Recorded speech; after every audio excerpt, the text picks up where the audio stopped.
Hey everyone, welcome back to New Slang. I hope you all had a wonderful Christmas and stayed safe and got everything that you wanted. I am music journalist Thomas Mooney. This is episode 148, and I am joined on this one by Indiana songwriter Nick Dittmeier. I first came across Nick just about 2 years ago. He'd released this album called All Damn Day, and I ended up putting it on my best albums of 2018 list. I really liked his sense of humor and his knack for storytelling and narrative. That storytelling, it really just revolves around a lot of blue-collar types, those type of characters with calloused hands and tired feet. And I say a sense of humor, but it's not like a laugh-out-loud type.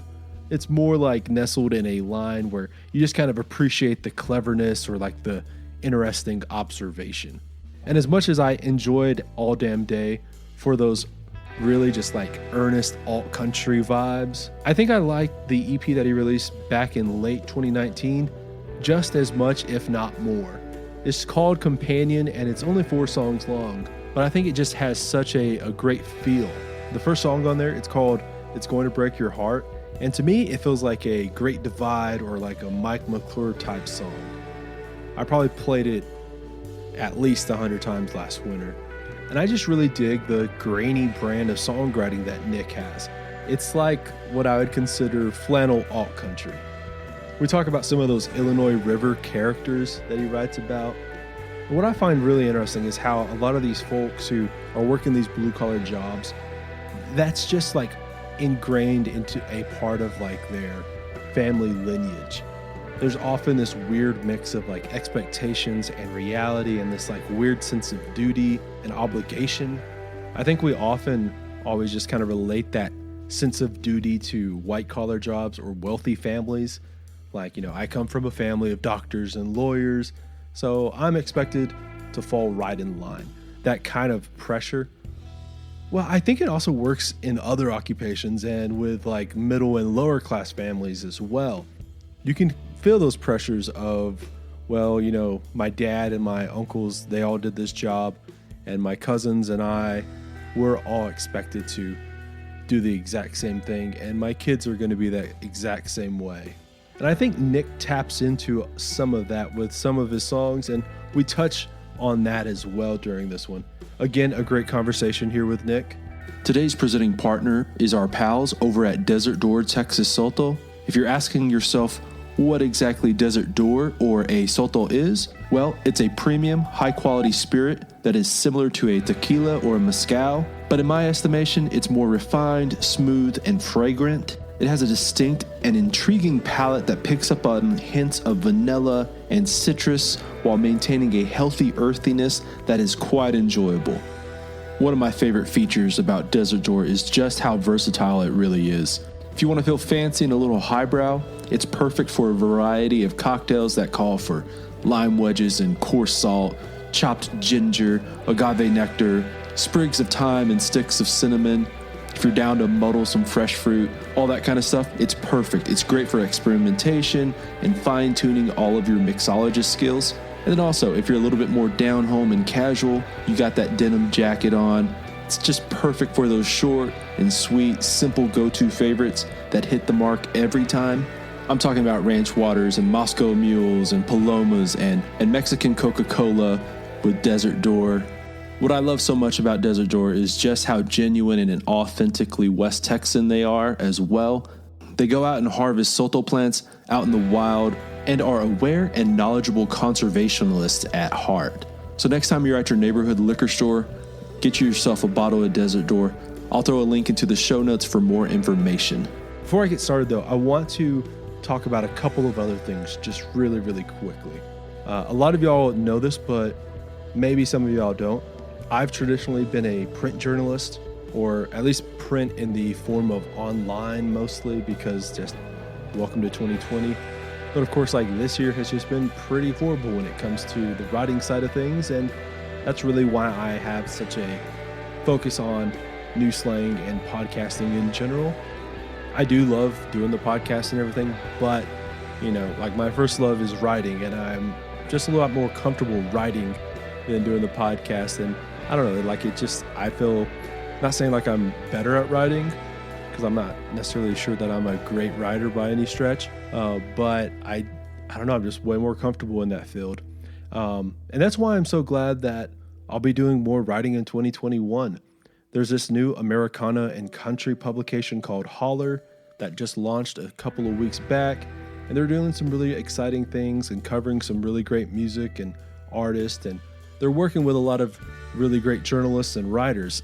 I have a few things in the works right now, but my first official piece is already out, and it's a piece on the Panhandlers and their only show of 2020 that happened back in October at Billy Bob's in Fort Worth, Texas. I would obviously appreciate it if y'all went and gave that a read and check out some of the other great interviews and features over on Holler. And then, of course, after listening to this episode, go give the Panhandlers New Slang episode a listen. That is episode number 141. That's all over at holler.country, by the way. And then the other thing that I wanted to mention, I've already announced it, but I'm going to be launching a new podcast called The Neon Eon. It's a 90s country-centric podcast. It's going to be interviews and commentary and stories about the country artists and songs and songwriters and just all the content that came out of that era. I already have a few episodes recorded and a lot more lined up, and I've just really just been infatuated with that era of country, so I don't know, it just felt natural. Oh, and I guess like a few other details, it will be a weekly podcast, Wednesdays to be exact. That first episode is coming up pretty quickly, actually. That'll be Wednesday, January 6th. I'll be releasing a little teaser episode sometime this week just to kind of get things in motion and obviously just kind of give you a little bit more details on everything. Anyway, New Slang won't be slowing down. It'll still be coming out twice a week, episodes on Mondays and Thursdays, the Neon Eon on Wednesdays, and just the written word in general over on Holler, just whenever that stuff comes out. All right, I think that about covers it. Let's get on into the interview. Here is Nick Dittmeier. I guess like we'll start off with this. Is when I first heard you, it was when you released the All Damn Day record back in, I guess that was 2018. Yeah. And like 2018. you know, what really just grabbed me was just kind of the organic feel of that record. Felt like a lot of those songs were just really loose and like, I don't know, like just it reminded me of a lot of like, I say traditional, but like traditional like alt country, Americana, early stuff that I like first fell in love with. And then it also had some of the more deep storytelling on that record. Yeah. Well, yeah, that record came out in late 2018, and it was kind of weird in the way making that album. We did it up in Indianapolis in between tour dates and everything, so we were touring so much. But the weird part about it is like we didn't really demo a lot of those songs. Where before and everything else I had really done, you know, we came in, you know, with several rounds of pre-production that had been done on it. But with that, you know, we were working with the producer and an engineer, which we hadn't really had the luxury of that much attention on our music before from people, you know, as far as on working on the record. So that gave us time to, you know, we would go up and, you know, do the sessions and then kind of move on and not really think about it. It was kind of, the clock wasn't really running on us. So that was nice. Yeah, that was different. I don't know if I would do things that way again or not, but at the time it felt like it was the appropriate move.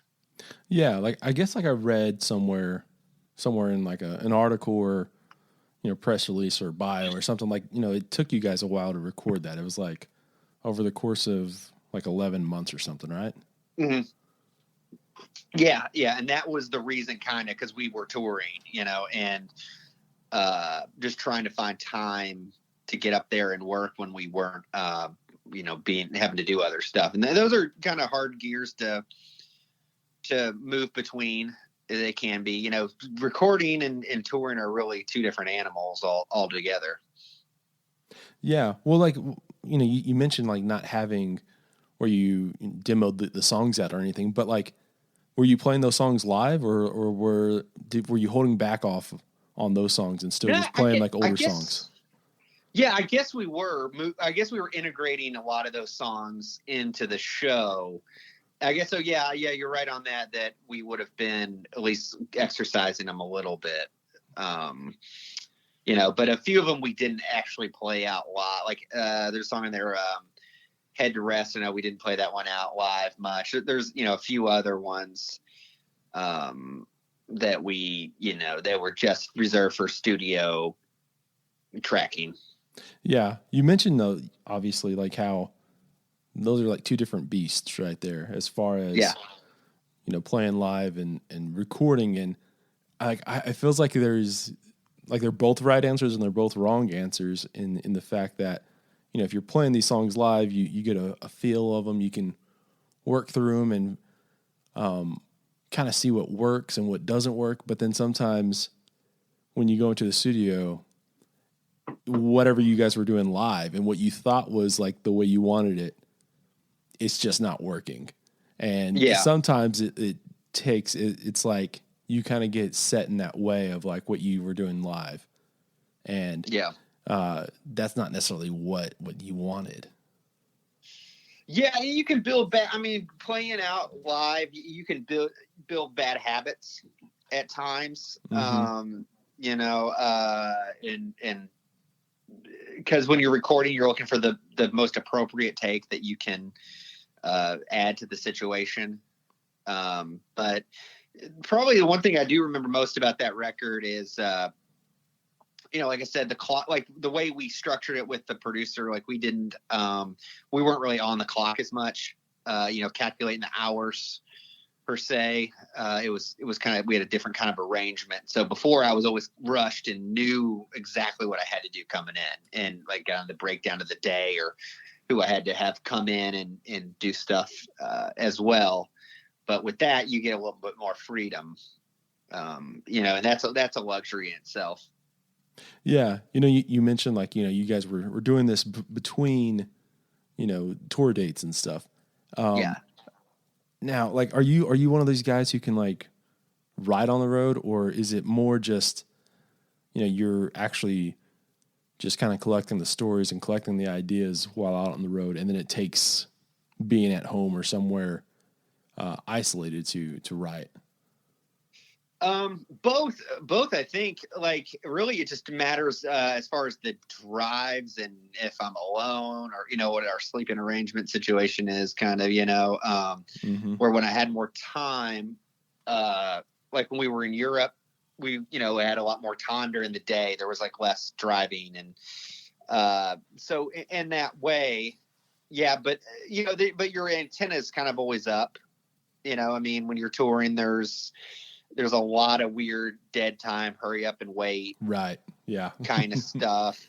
And so I played a show with this guy that played in Union Station, and he was telling me that, just to have a project when you're on the road. And sometimes if you do things incrementally for yourself personally, or that you can look back and maybe you weren't thinking about it and you would have maybe a lot more done than what you would have considered or, thought that you would have had completed.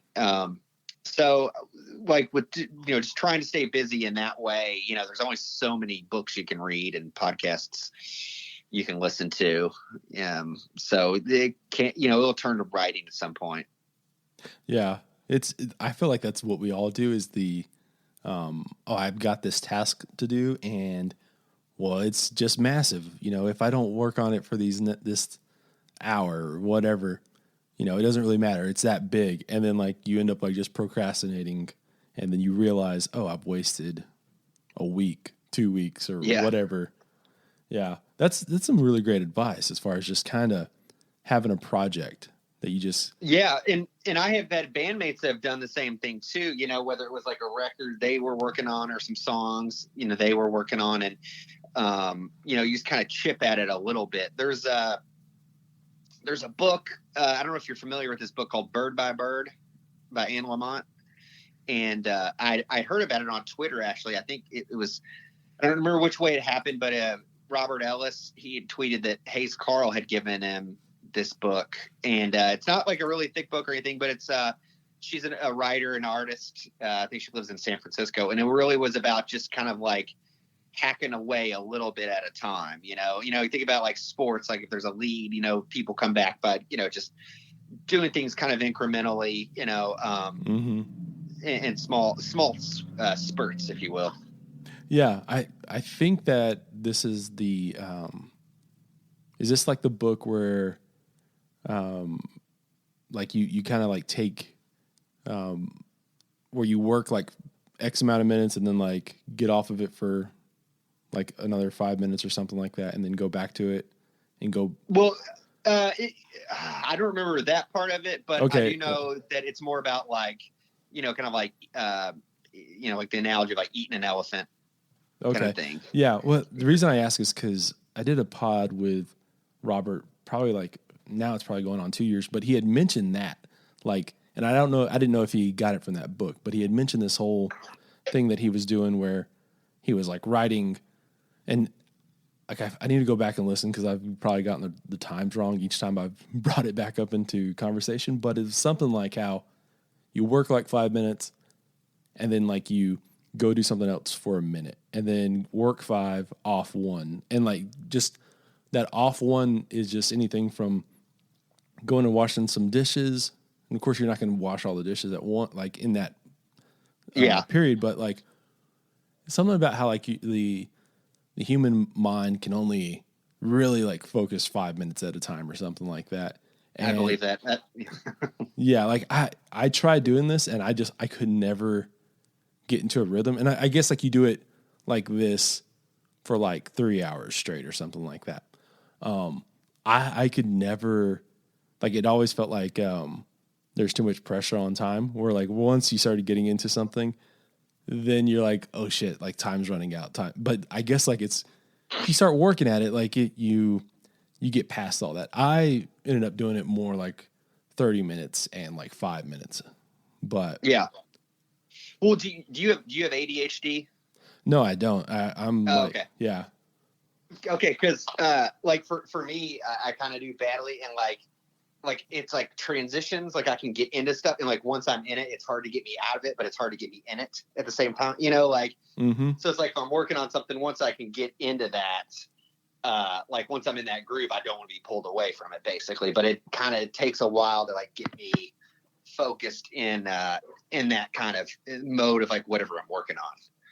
Yeah, no, I get that right there. I think like, I've talked with a lot of people about that, about how I've tried to explain to family, like this would especially happen like during holidays and stuff, whenever I'd have something to finish, like as far as an article or something, I'd be at home and be working on it, and I'd be like, just please don't bother me while I'm doing this. And then like, your mom comes up and like, hey, do you want something to drink? And you're like, no, like seriously, just leave me alone, please. Like you're breaking me from where I was getting at. You know? So like, do you ever feel like that as far as, sometimes it just takes time to work into wherever you're trying to get to? Yeah. Yeah, absolutely.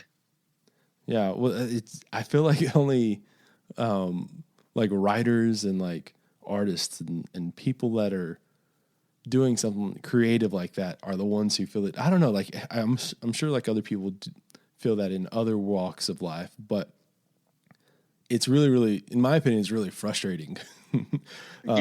And like, I would just, it's one of those things where you're like, I don't want to get fucking pissed off, but like, please, like it's just, I don't know. Yeah. It's, and you got to be careful not to put too much pressure on yourself, as far as build, if you procrastinate, then you kind of like build up stuff in your brain to yourself, and then it just becomes kind of a bigger deal than it should be. When things can move a little bit more organically, to take that kind of mental pressure off yourself when you can. Yeah, definitely. So the one thing I will say though, like that's different between like being a journalist and you guys being songwriters is now I'm sure like there is some kind of clock ticking down as far as like, oh, I need to finish the song for a project or whatever. But like, obviously when you're writing an article, there's like definitely a time limit on it. A hard time. Yeah. This episode of New Slang is brought to you by Hot Damn Coffee. Rolling in from the hills of eastern Tennessee is Hot Damn Coffee. It's a down-home company that roasts single-origin, high-quality coffees from around the world. Their year-round roasts come from certified farms in Ethiopia, Tanzania, and Nicaragua. Check out the Hot Damn website over at hotdamn.coffee. There you can find more info on their operation and roasting process and some helpful tips on how to brew the best cup of coffee. They've certainly made my mornings that much better. And to be perfectly honest, I enjoy a nice cup of coffee at all hours of the day. Some of my favorites have been the Tanzanian pea berry in medium roast and the medium roast of Nicaraguan with the honey process. While there, check out their Hot Damn Coffee Club, which is a monthly subscription service. With the holiday season coming upon us, it's just really kind of the perfect gift. I don't care how difficult or easy a person is to shop for, they'll always be good with items like high quality coffee. And of course, right now, if you throw in the promo code SLANG in all caps, that's SLANG, you'll get 20% off your order. And if you're signing up for the Coffee Club subscription service, they'll take 20% off that first month and also throw in a bonus 8-ounce bag of their Nicaraguan coffee. Again, that's SLANG in all caps. Head over to hotdamn.coffee and sign up today. All right, let's get back to the episode. I wanted to go back to that whole thing about like having a project during, while you're on tour. Were you able to apply that with anything as far as something that you've written either on like All Damn Day or like the new EP or anything like that? Yeah. I mean, I think it was, I think creativity in itself is like a muscle you have to exercise. It's a part of your brain. And you can kind of, I don't know the best way to say this, but I mean, it can be kind of not shut off, but it can definitely be atrophied in the right circumstances. But as far as projects, sometimes I've really gotten stuff done and gotten like writing done. And me and my friend, we had a podcast we were working on for most of the last year. We kind of had to abandon because of COVID. Oddly enough, like normally you'd think you'd be able to kind of power through those things, but yeah, so little things, and then just like goofy stuff I would do just to like make friends laugh or whatever. Like I started I think you could search for this maybe. It never took much traction, but it was a Twitter account of nothing but Smash Mouth quotes, or different memes I would just make. So that's not really on the productive side of things, I guess. But I guess, yeah, just all, whatever we had coming up next or had, I would just try to chip at things just a little bit, just to every day, just try to chip away a little bit towards something that felt like, a Herculean task to pull off. Yeah. It's strange thinking back, like Smash Mouth at one point was like the biggest band. Oh yeah. Yeah. And it's one of those things like, it's such a weird, like trying to think back on like late 90s, early 2000s music and just kind of sometimes where the rock and roll of that time are just like not necessarily like the prototypical like rock stars, you know what I mean? That would have been right around my high school years, and that's like, dude, that's genuinely a very horrible era of music, of like what was like on the radio, rock radio at the time when I would have been, well, also probably across all radio, really. That was a pretty dark era for music and fashion for sure. Like so. It's just so strange, like thinking back and going like, okay, so, the rock stars of every generation, going from like, if you want to go like the Beatles and Stones through like Led Zeppelin and let's go into the 80s, Van Halen, and like even the hair metal guys, you can understand like why like they were popular. And then like all of a sudden, like, you know, you hit Nirvana and like you still understand like why these bands are popular. And then you hit like Smash Mouth and Creed and you're like, these guys aren't cool. Like, yeah, man, there's this, if you ever look it up on YouTube, there's, if you Google, well, the band Lit, if you remember that band, they had like music blogs a couple of years ago had this video that like went viral about, it was them playing at Shoreline Amphitheater in California, like in the late 90s. And it was just the crowd shots and the band, everything. Well, there's like a whole concert of like a full day. And it's like Smash Mouth, Papa Roach, Sugar Ray, like all these bands, any band that you can think of, Alien Ant Farm, I think it plays, but like it's a full, there's like 30 of these videos. Like I've gone down a rabbit hole and like watched, and I mean, it's bad. Like as far as like the musicianship and just pulling it all off. I'm sorry if any of those bands are listening to the podcast here, but it wasn't a choice A effort coming out, you know, but it's, yeah, if you ever want to go down that rabbit hole. Yeah. Well, like just, I doubt they're listening. Though I know that like, I guess like Smash Mouth and like the band Trapped have a real, I guess they attack, or not attack, but you know, they're not afraid to come at you on Twitter if you talk shit on them. But because well, didn't Trapped get banned from Facebook or something like that? Yeah, they were. I don't know necessarily like all of it, but I know it had something to do with, I guess like their stance on it. All stemmed from them like being anti-mask, I guess. Okay, so, all right.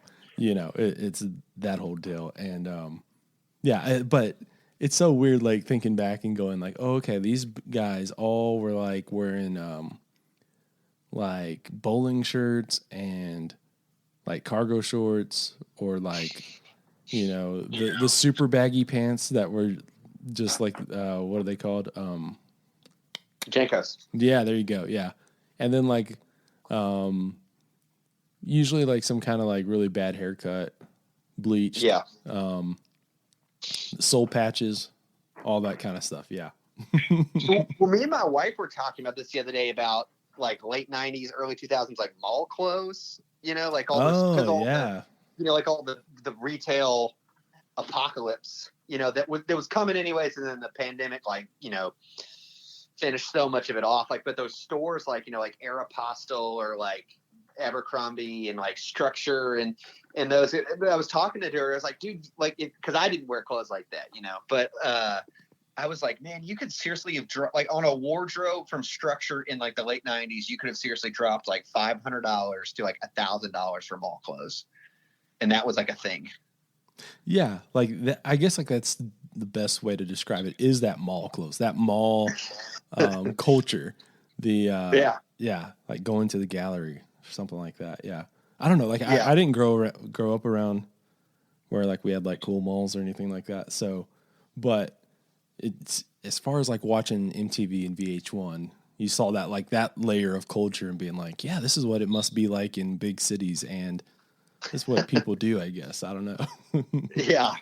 Where are you from originally then? I'm originally from Fort Stockton, which is like in the middle of nowhere, West Texas. So, okay. Yeah. I've never heard of that.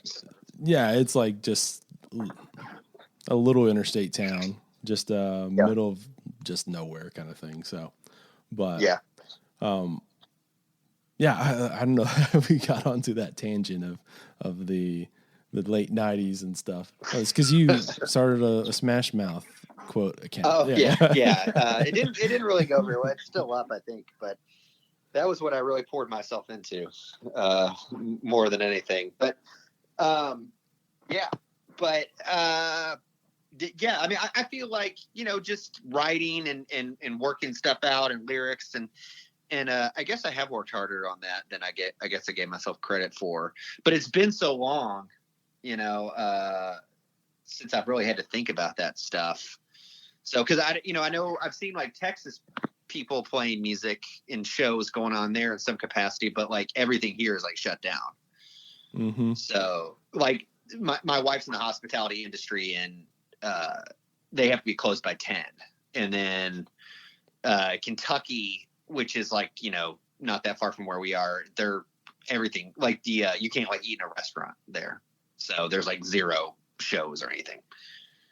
Yeah, like here in Texas right now, what they're technically like, all the bars are closed, but what happened is like all the bars just like turned into restaurants or like event centers, and then you got to serve X amount of food to be considered open and all that kind of stuff. And there's a lot of like, it's strange. It's a lot of loopholes, I guess, but where, in my opinion, like the state of Texas has made it more difficult because like they're not shutting these places down anyways. So then what's the difference between that restaurant and venue if you're going to not shut down that place anyways? You know what I'm saying? Like it just like there's a lot of just like what do you mean? I don't know. Well, I mean like where they're if you have to like jump through these loopholes, like basically the state's kind of telling you to like jump through these loopholes. Like, or like you can pull a food truck up and like stay open until later or something like that. Yeah, yeah, stuff like that.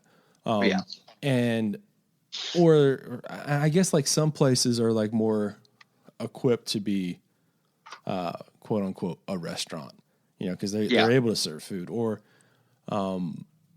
because they have like some kind of small kitchen or something, or like I don't know, like it just feels like there's a lot of like work that is being done that has nothing to do with like the health side of things, nothing to do with like any of the actual stuff that's supposed to make you safe. It's all like, oh, you guys are open because you're a restaurant and you guys have pretzels, or you know what I mean, like, and which like I understand like why a lot of these venues are having to do that, but that's what my entire point on it is like there's no point, like if the state's making them do that, and it's just like the I guess like a lot of hassle for no reason. Mm-hmm. So anyways, so you mentioned like there's really nothing open up there right now where you're at. I guess like have you thought about like trying to attempt a tour? You mentioned, I know before we kind of started airing, that you probably wouldn't be playing until later in the spring. Was there any thoughts on like trying to get out of that area, out of your pocket, I guess, and trying to go into places that were able to play, or did you just kind of decide to? Gosh, we did some stuff, man.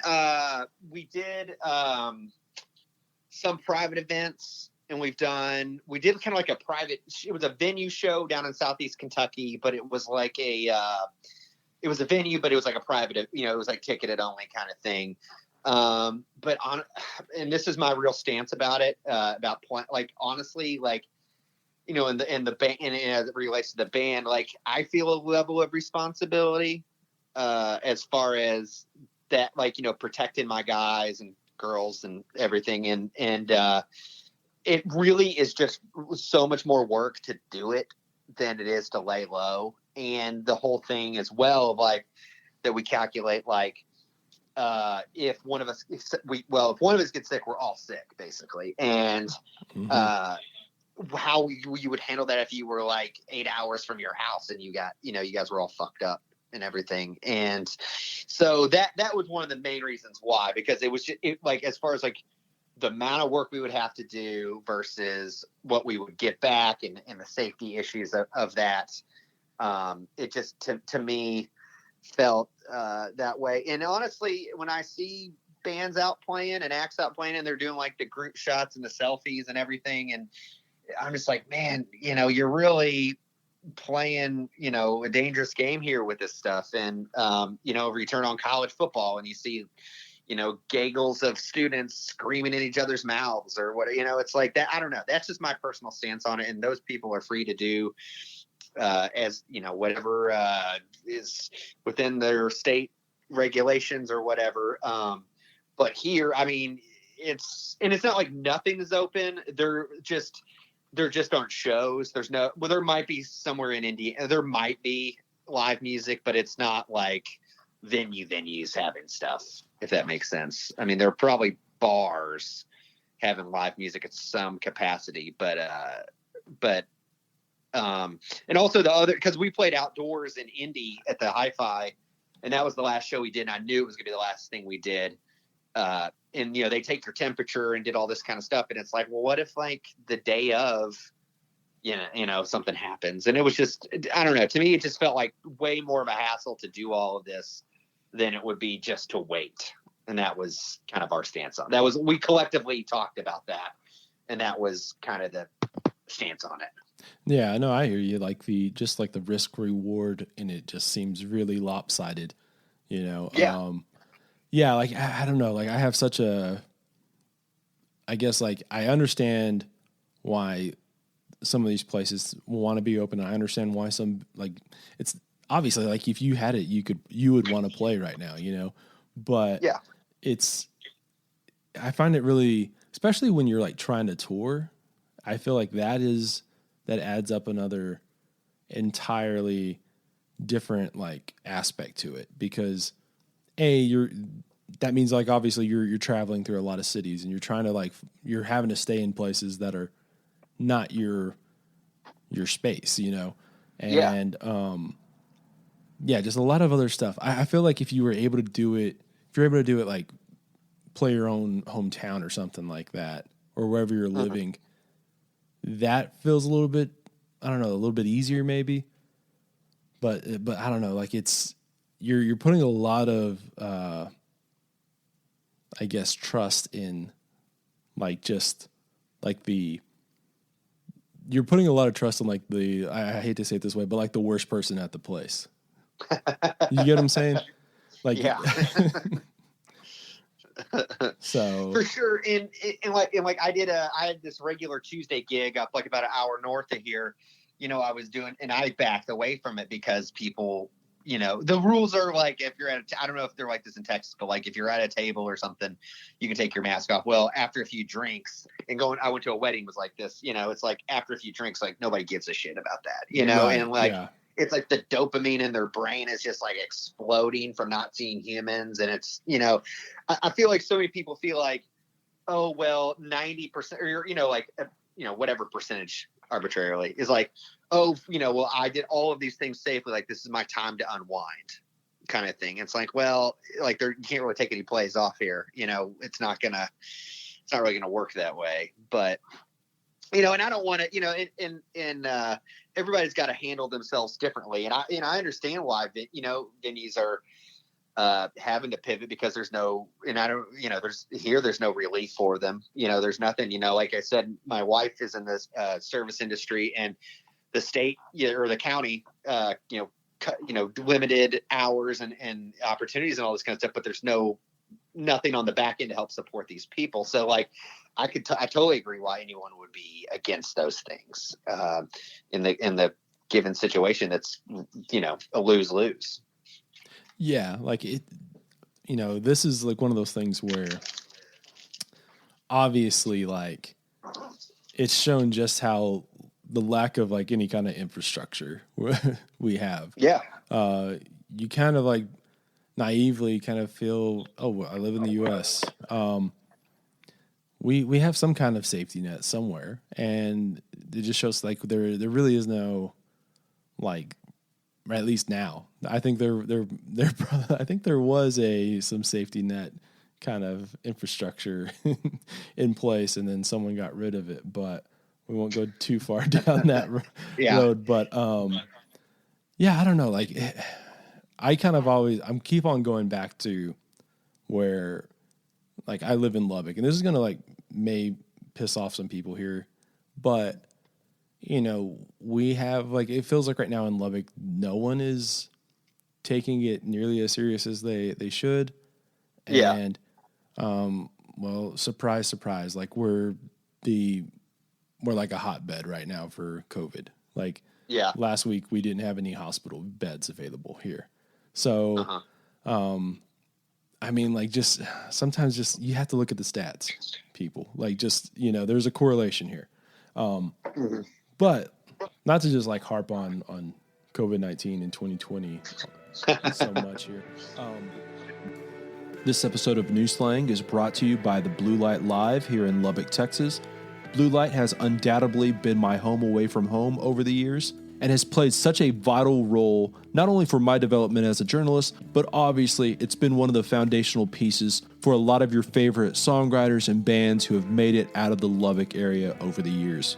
And of course, as a music venue, they've played such a pivotal role for a lot of your favorite bands just in general. One of my favorite parts about Blue Light is just how versatile the place can truly be. I've seen it crowded and rowdy on a Saturday night for a rock and roll band, and I've seen it dead still on a Wednesday when a legendary singer-songwriter rolls through town. What you should do is go over to bluelightlubbock.com and check out all the new merch they've added. Hats, t-shirts, both short and long sleeve. They also have hoodies and koozies and just added some sweatshirts that are very much an homage to the college sweatshirt that John Belushi wore in Animal House. And then of course, maybe the crown jewel of their new merch is the Varsity Club style jacket in blue satin. I got one the other day, and yeah, it's just one of my favorite things I own now. And yeah, I don't know, I just love it. Anyway, you can check out all of their new merch over at bluelightlubbock.com. As always, I'll throw a link into the show notes for easy access. Okay, let's get back to the show. Let's pivot to like what you've been doing this year as far as writing and creating. Yeah. I know a lot of people have had a little bit of difficult time just, sitting down and writing songs and writing a record this year, despite the free time or the more free time. They've tried other things, other artistic expressions and, just like projects, going back to projects. Have you been able to really write or has it been a little bit more of the other stuff? It's weird in the respect of when you have more time than you need and all the time you need that for something that you'll be markedly less motivated to get that done. Mm-hmm. But especially through the summer, me and my drummer, we were experimenting a lot with synthesizers and loops and loop pedals and drum machines and stuff like that down in the practice space. And just kind of getting better at like just some weird experimental stuff. And, this is like in the dead of summer. So we were like, just, smoking weed all day, fucking, playing with synthesizers and stuff and doing, adding it to our music or adding it to like musical concepts. So yeah, that was really cool. Like I would have never had the chance to mess with that kind of stuff and to learn about that kind of stuff. And I've always been, kind of like technologically challenged when it comes to I've never used very many pedals or anything like that. And then just kind of stretched out with that stuff and some things I was trying to run there and just kind of got creative on that front and made some samples and things like that. There was a period where I was really into really like the Run the Jewels record that came out this year a lot. Mm-hmm. I know it's kind of off base for for New Slang, but that was a really great, as far as sonically record that there was a lot of stuff on that I was, in my own way, kind of taking a different direction. And then of course we had a really rough summer here in Louisville, because the closest city to me is Louisville, Kentucky. We're about, we're in the Louisville area. So there was a shooting back in March here and, right. So it lent itself to really, like military helicopters over the house, for like months at a time. And sorry. And, it was tough and, it's still going on. It's still ongoing. But yeah, so it's, so as far as what we worked, so I worked on that. We kind of, had that ability just to kind of go off the deep end. And then I tried to become a better piano player and just play guitar every day and focus on keeping my vocals warmed up. So I wasn't going so far in a direction where those muscles weren't being used. Yeah. I've not really asked anyone about that, but I'd kind of assume like it's when it comes to like the vocals and stuff. Like if you're not singing, it's just like any other instrument, right? Like you have to kind of keep them in a certain temper. You know what I mean? A certain space, I guess. Yeah, and before we were touring a lot, my main thing I did was I was just a music teacher and just at a store, in southern Indiana, and so like just I knew warm ups and like how to go through, just do like music education or whatever to do that, and like I mean I can feel like if I haven't done it and I go back through warm ups or just kind of ease myself in.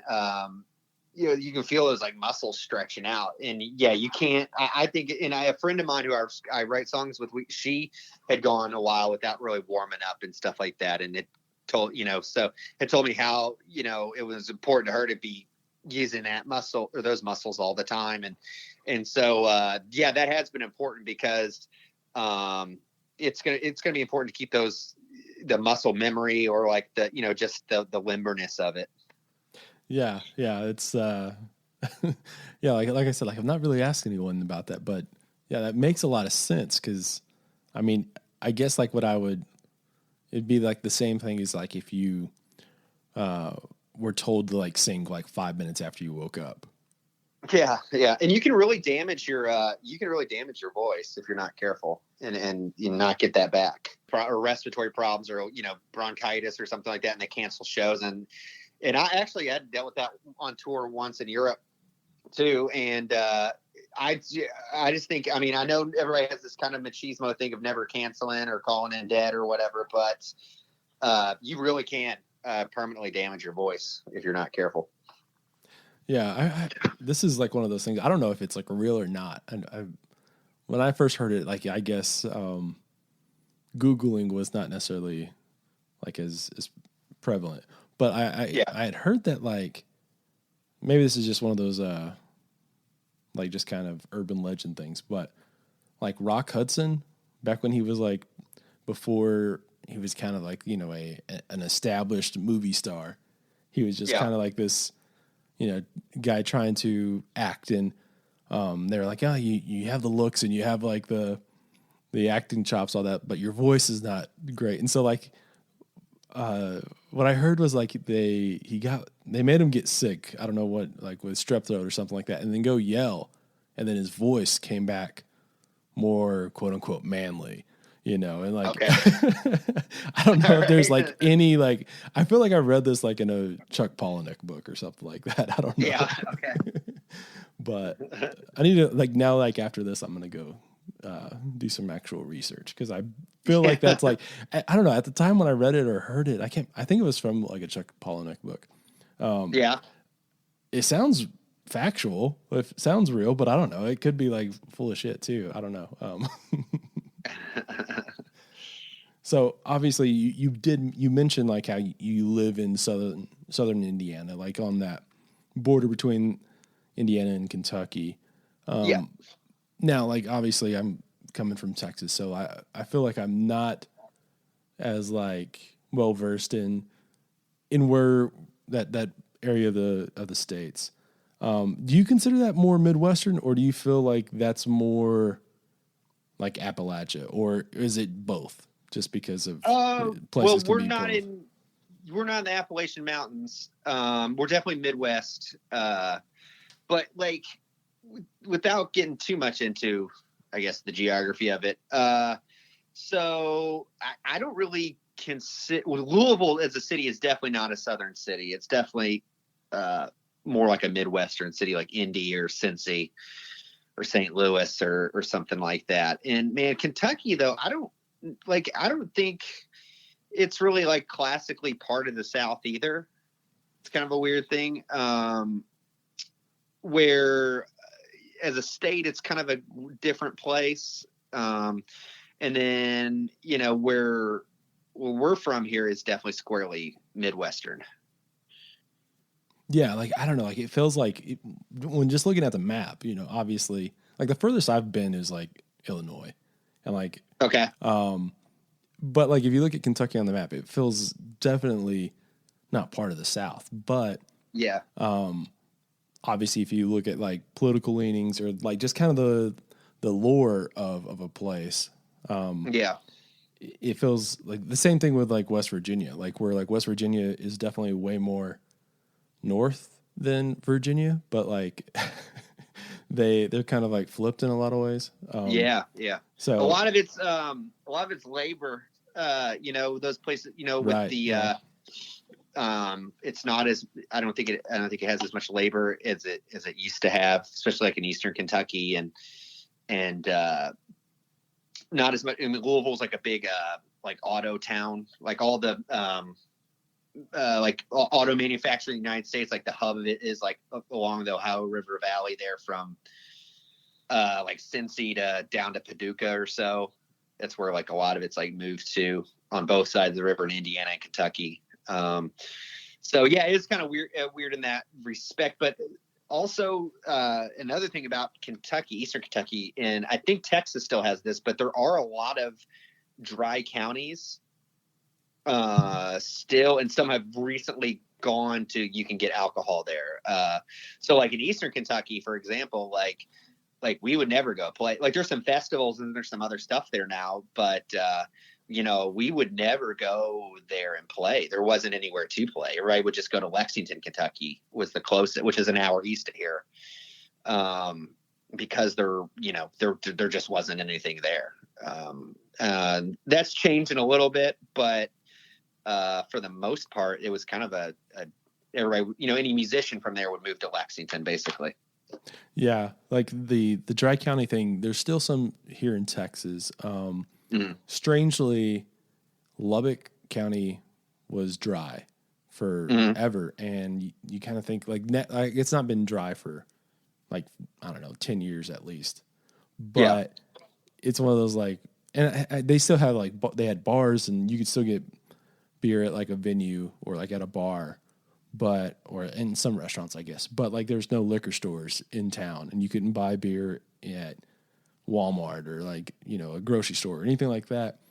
And you'd go out to this, to the strip, quote unquote. And there was just like a highway. And of course, like there was just like, I don't know, a bunch of beer barns out there. You just pull up and buy beer from. Okay. And then like there was another one that you could, I guess like, I don't know if really anyone did this one, but because it was a little bit further, but there's a town here close by called Levelland, and same situation, but like what they did was one of these old judges there like established a town like right outside of town, and then like opened up and it was like, this is like not even a fucking town. It's like a trailer park and just a couple of houses, and they formed their own town. And then of course, what's he do? He opens up a liquor store. So, it's just so weird thinking about how Lubbock is a college town, and like it was dry. So up until 10 years ago, it didn't. Yeah, it's like something like it's between 15 and 10, something like that. Yeah, that's crazy. Wow. Yeah, it's one of those just I don't know how. It's so weird because like you think like, okay, well, you would think that like that would up drunk driving and stuff, just because if you have to go to a place to get the liquor or get your alcoholic beverage of choice, by definition you have to drive back, and you know how people are. So anyways though, that's interesting how there's these pockets of places here in these states where it's still such a stigma, and they got government regulation on it. But this episode of New Slang is brought to you by New Slang. So obviously you're listening to New Slang right now. That probably means that you enjoy it, or at least you enjoy some of the conversations with the artists that are on here. Well, you may be interested in helping support New Slang a little bit more by doing one of a handful of things. One, stop by our New Slang merch store and order some merch.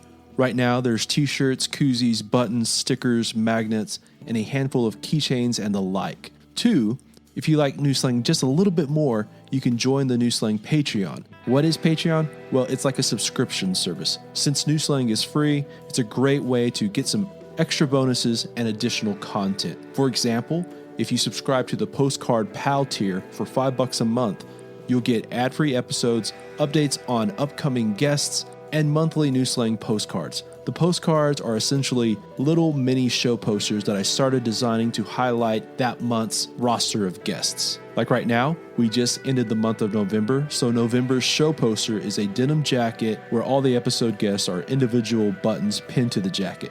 Right now, if you sign up for the Patreon, I'll go ahead and make sure you get all the back prints. Again, signing up for the New Slang Patreon or purchasing something from the New Slang merch store are great ways to help support New Slang. Another easy, simple way is to give us a 5-star review over on iTunes and share New Slang with all your friends and family who you think may enjoy New Slang. Links to both the Patreon and the merch store and all of our social media stuff is in the show notes. Okay, let's get back to the episode. Yeah, I don't know. I found that so interesting about what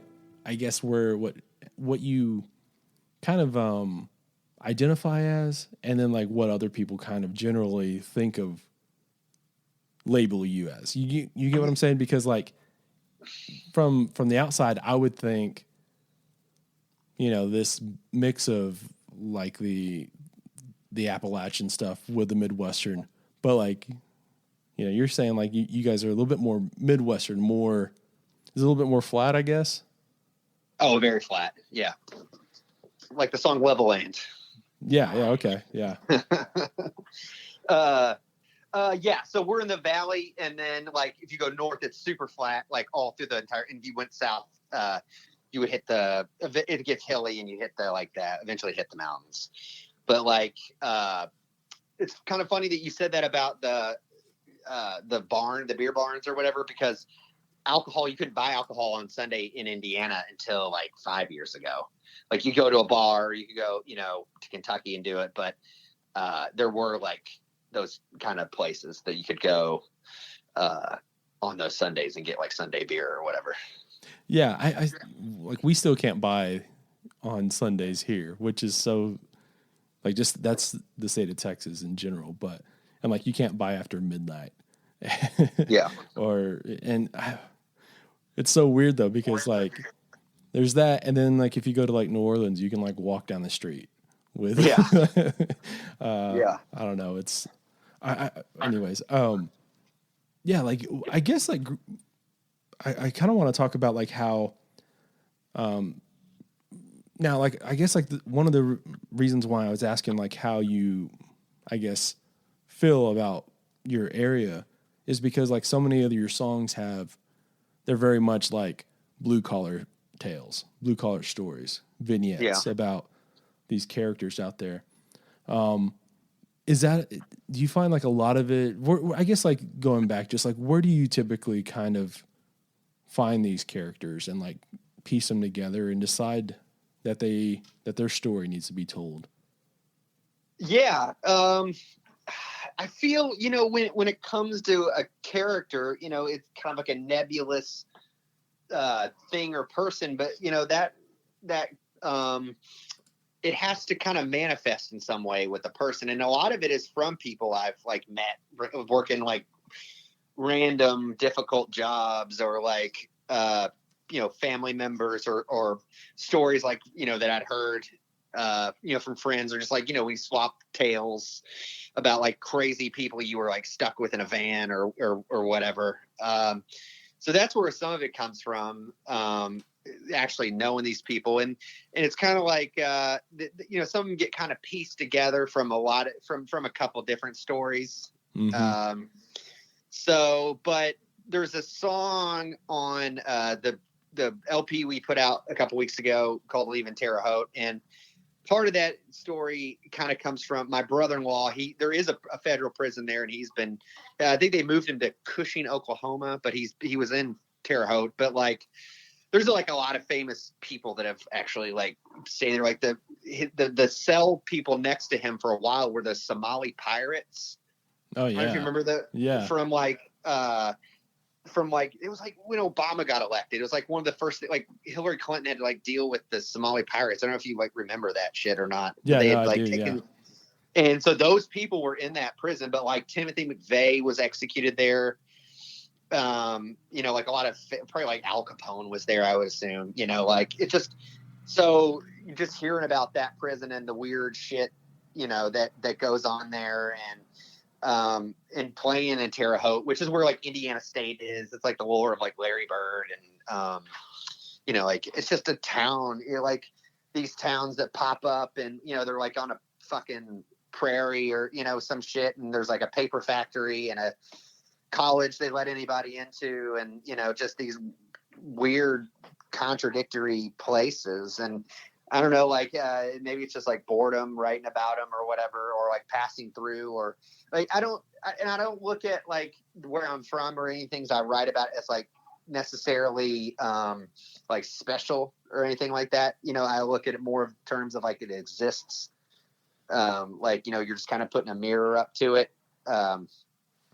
Because we've toured through Texas, and I really like Texas, but it's not like this here. Like people in Texas are like really, really proud they like love Texas. It's kind of a thing, it's like in other states it's not really like that in this on the same level. Like I know Yeah. you're asking about geography and stuff, and I mean we've definitely toured there, and you tell people where you're from, and like you get more of a response. Like we got more response like in other countries of them knowing where Indiana was than in Texas. Like it just didn't exist. It was like the world just fell off. And sometimes if like, you with some of those people, and not in a bad way, like it's wherever the fuck they, the place is huge. So, but yeah.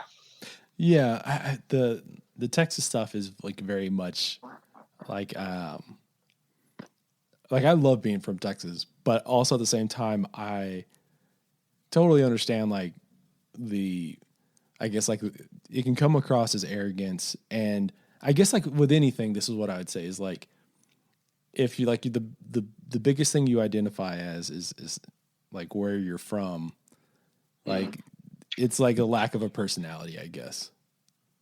You know what I mean? Like, Okay. All like right. if your personality is just based off of like you being Texan, Okay. you get what I'm saying? Okay. Like it's like if all I identified by was like as and you can apply this with this too, and this is as just like a Dallas Cowboys fan or something.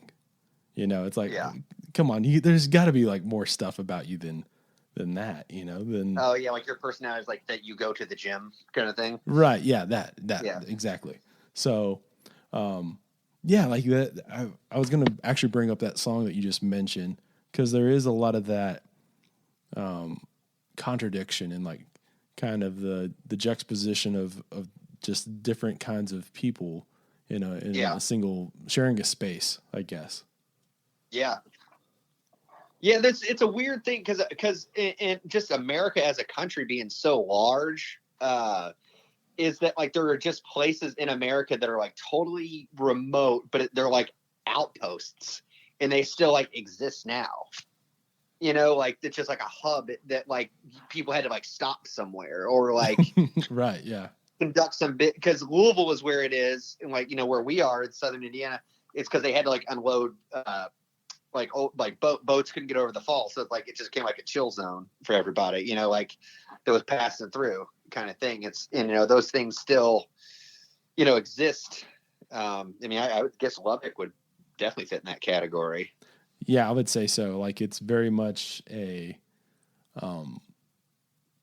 like a I don't know, like it's one of those things where like you can totally understand like you mentioned Levelland, the song a minute ago. Like it very much does feel like okay, well this was like one day away from wherever it was, and like it's not bad, and there's some water here, and like all right, you guys are still going, I think we're gonna go ahead and stay here, Yeah. we'll see you on the way back or whatever the case. But yeah, it's the outposts of where I see it way more is definitely Lubbock, but Lubbock is so big now. But like where I'm from, Fort Stockton, definitely kind of like one of those outposts, one of those, like I said, interstate town, really like halfway between El Paso and San Antonio.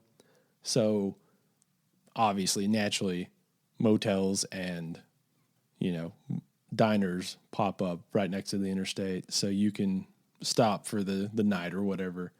But yeah, then obviously there's like a big fucking prison there too. So, or a couple of them now. But yeah, I don't know. I found that really interesting. So. Yeah, well, I was say I forgot to. I was thinking this. I didn't get to say it though. But when we were actually in Europe as well, people knew what Indiana. Like it was kind of weird because people knew what Indiana was in near where we were staying because of Rick Smits, the Dunking Dutchman. Oh yeah. He was from like the next town over. So like we would tell people we were from Indiana.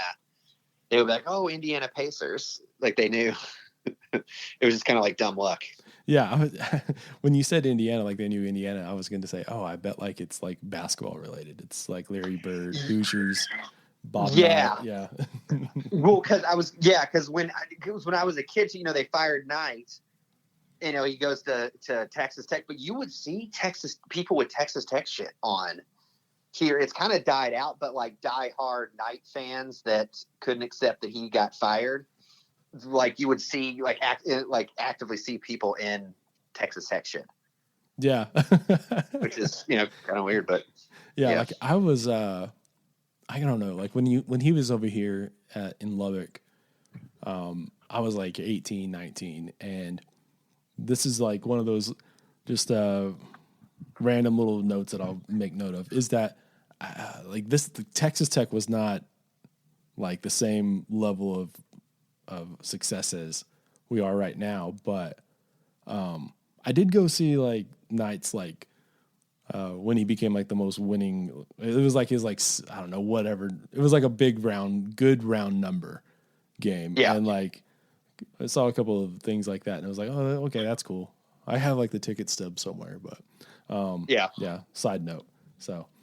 Well, because like whatever like fandom there is for football in Texas, it's that way for basketball here. Like our high school has like a 5,000 seat arena that they fill and stuff.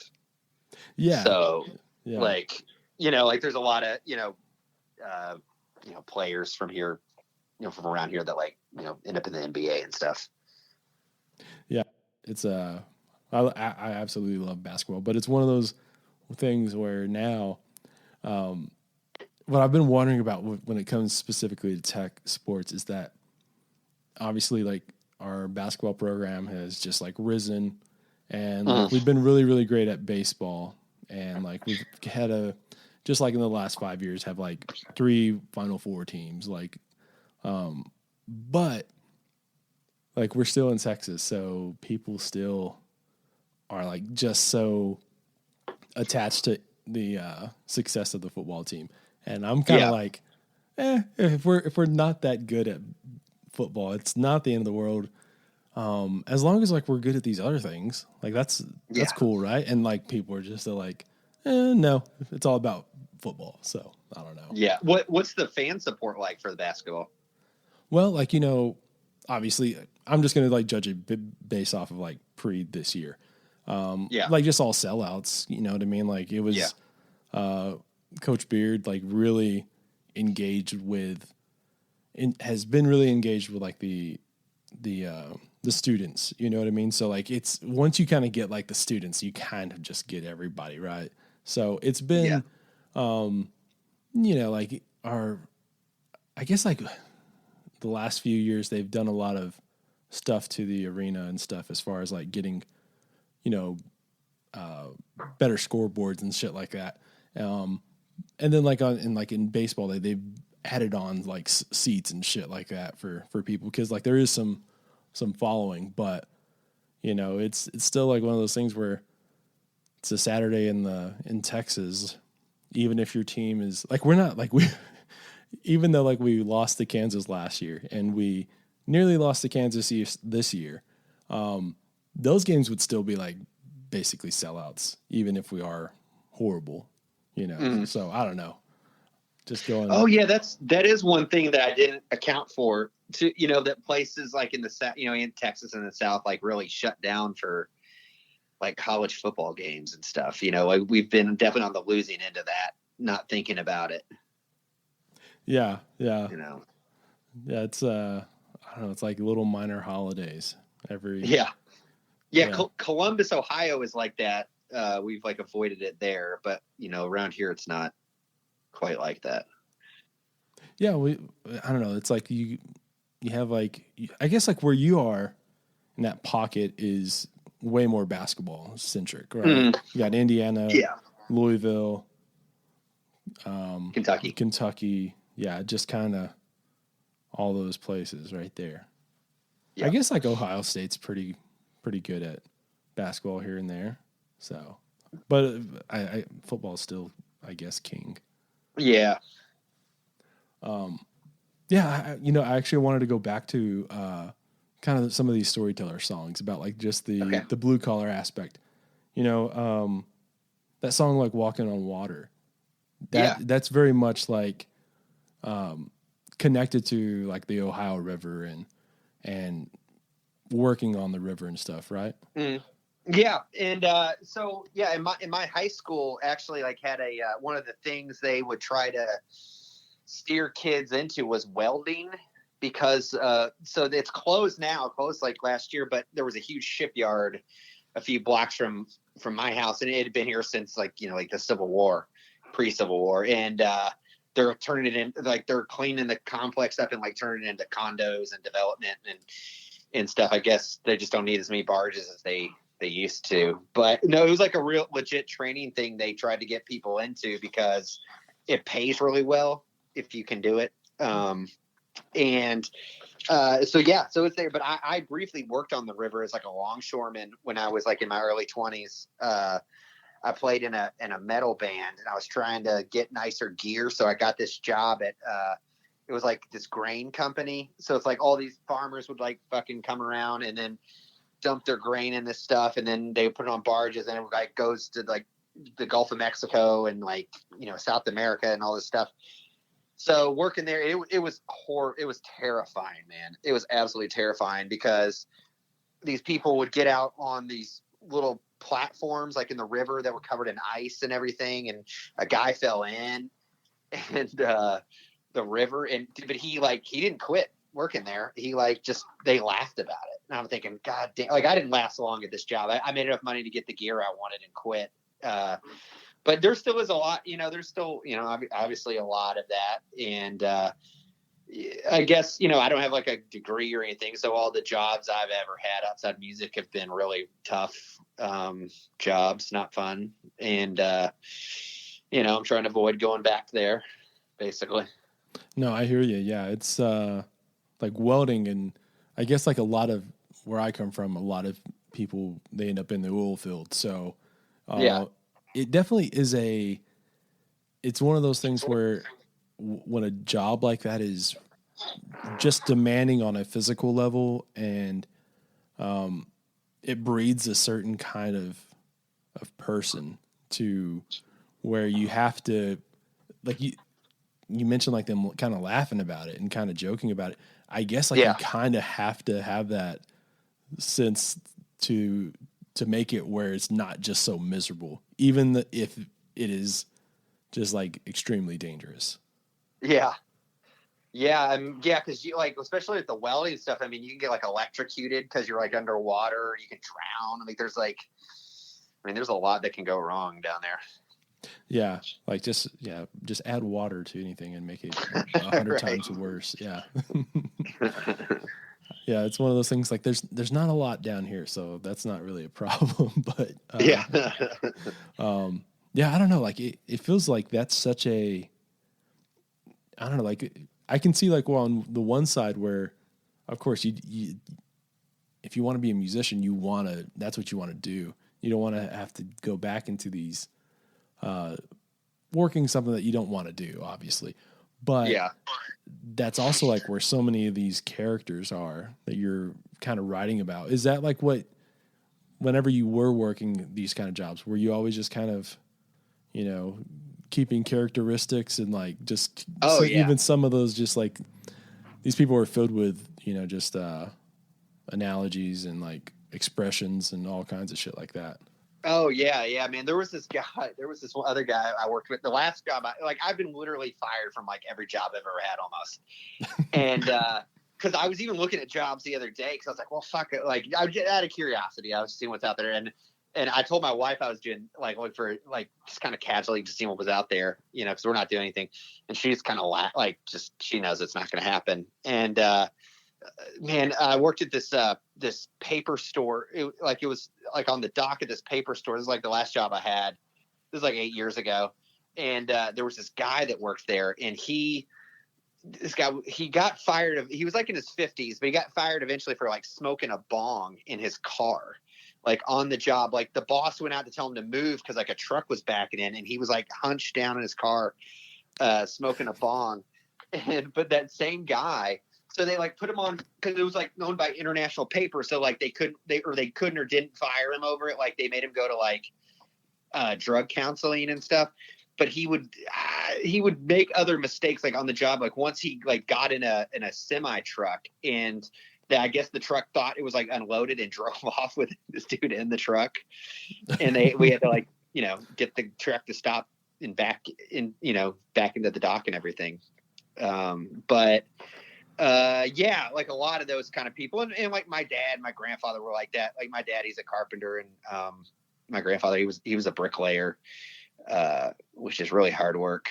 But yeah, I've definitely surrounded myself with that. But I was not. If I did any of those jobs at any point or had to do any of that kind of stuff, I wasn't good at it, like at all, by any stretch of the imagination either. Yeah, like this goes all to like one of the points that me and one of my friends we always talk about is how, just because you have like that, just because you are a coal miner doesn't mean you're able to write these like great coal mining songs. You know what I mean?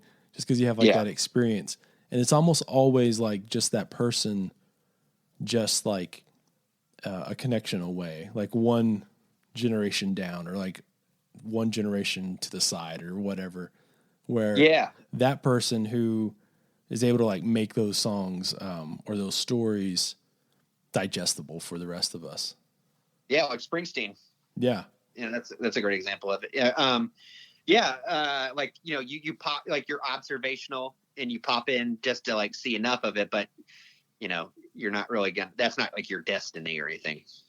Yeah. Yeah. It's because, you've been around someone who is full of stories, and if you just told them to write it in, like, let's not even just go with like a song. If you just told them to write it down, like it just loses its luster. You know what I mean? It just turns into something like where it's just it loses any kind of interest or like any kind of flow or structure, and sometimes it just takes someone else who is a little bit more apt to the storytelling side to like actually polish it up and like actually make it something worth listening to or reading or whatever the case is. Yeah.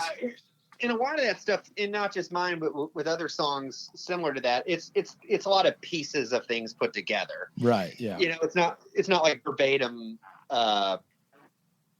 it's like not verbatim, like historical account. A lot of it is, here and there to piece it together. Yeah, no, for sure.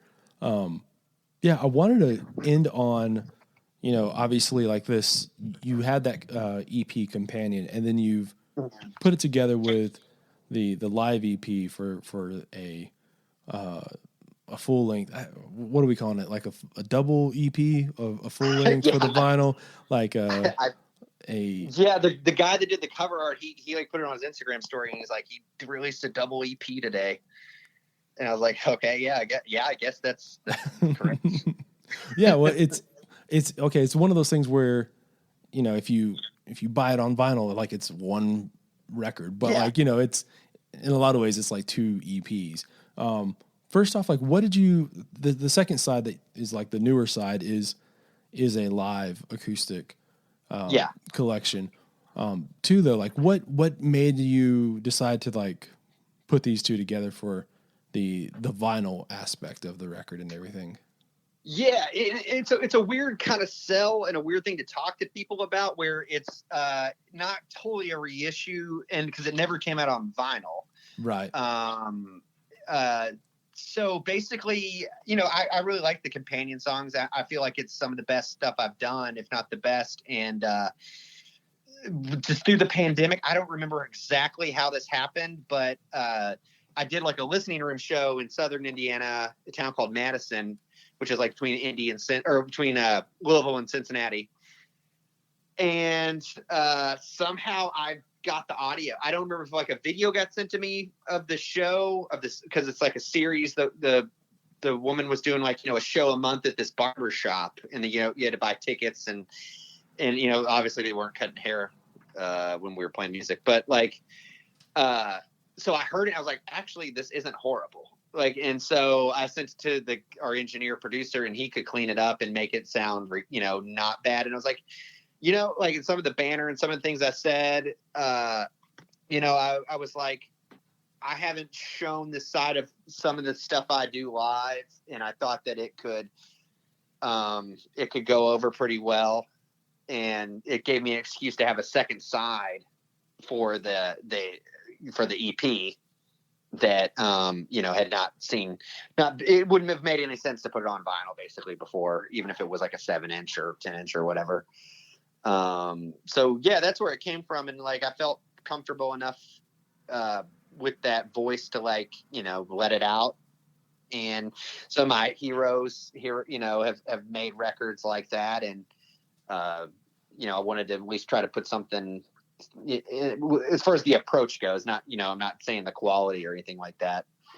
At least I'm not saying that is, you know, there, but like, as far as, you know, those people, but that was the approach, you know, kind of that continuum of the live at the Old Quarter, or like, Todd Snyder Storyteller, or, you know, something like that. Yeah. You know, I find that real interesting that you mentioned, like, I'm assuming you didn't know that they were recording, you know, because you said you just kind of got it later. I feel like that would have to like take any kind of pressure or added pressure. It would be totally different if they said, hey, we're recording tonight for you to have like a live record. Like, it just kind of like changes everything. Yeah. But I'm assuming like if you don't have that pressure, like it's not necessarily less pressure. It's just like you're not putting more of that, hey, you're recording this and you need to put this out, you know? Yeah, exactly. Like, you know, like you see, you know, yeah, you're totally right. I would have probably just been too self-conscious and watched myself too much about like what I said, and wouldn't have really thought about it. Kind of like I always think about people that really, you know, like 70s bands that put out, you know, quote live records that aren't really technically live, you know, that kind of stuff. I'm trying to think of a good example. I think Little Feat, Waiting for Columbus is like maybe a good example of that, where there's like a lot of overdubs and everything later. But yeah, I never thought about that, but that's extremely accurate. Yeah. The first person, or not the first person, I guess, but like one of these people that I remember talking to specifically about that was Drew Kennedy, who is a songwriter here in Texas. I don't know if you're familiar, but he put a live record out, probably just an acoustic live record, probably, I don't know, 4 years ago or so. And one of the reasons he thought it was so good is because like he played that show, and then like the guy who had like it was doing like the engineering said, oh yeah, I recorded it for you here as well, here you go. And he's like, oh God, you know, what, I don't know if this is going to be any good. And then of course he listens back through, and it's like, oh, you know, I don't sound horrible in any kind of fashion. You know what I mean? Like, yeah. I'm actually playing really well. This is like a good representation. And he was talking about like, I don't know if I could have done that had he told me, if he asked for permission beforehand, basically. Yeah. So For sure, you would be kind of overthinking that stuff. Yeah. No, I feel like that's what I would be doing the entire time. But yeah. Anyways, I've been really enjoying talking with you this afternoon. Yeah, man. Thanks so much for having me on the show. Okay, that does it for this one. Be sure to check out Nick Dittmeier. Go stop over at the Patreon of the merch store. Visit our presenting partners over at Desert Door, Hot Damn Coffee, and the Blue Light Live. And yeah, I'll see y'all later this week for more new slang.